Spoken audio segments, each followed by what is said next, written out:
No group is perfect. I would say that is pretty much an understatement. Is it time to classify Antifa as a terror group? Bernie Kerik is a former New York City police commissioner, helped put together an anti-terror task force. Commissioner, how do you label this group?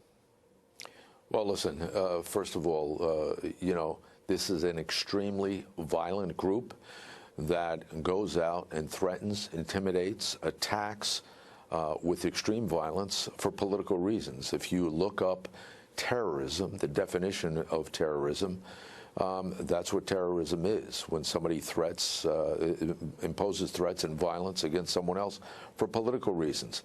I think, I've said this in the past, and some people would disagree, I think they should be designated as a terror group, a domestic terror group, just like the Black Liberation Army and the Black Panther Party and the Weather Underground and the Sam Melville Jackson unit back in the 70s and 80s, 60s, just like they were. And I think that's how you're going to have to deal with them, because the local state police entities out there now are not doing that.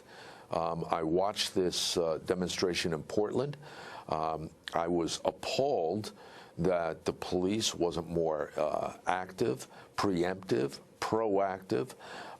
Some of the beatdowns, this young journalist that was beaten, severely beaten, not just smacked around, severely beaten with substantial injuries.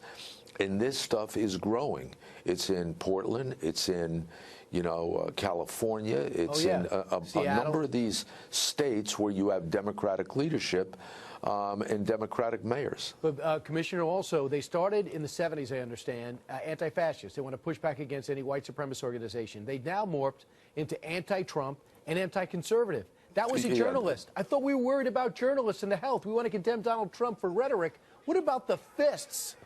Well, it's only anti-journalist when that's okay when they're conservative. If they're conservatives, then it seems like no holds are barred. They get to do what they want. I think it's got to stop.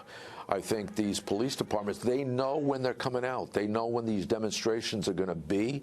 They have a basic idea of how many people are going to be there. And I can tell you, under Rudy Giuliani, back when I was police commissioner, this would be absolutely, all hands on deck to make sure this didn't happen. And your whole police force would know about what to look for, how they assemble, and how to stop it. And they would have drilled and practiced.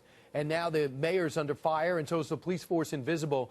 And final thought on this, Commissioner, you're worried about these guys assembling. Social media's got to clamp down. What are they waiting for?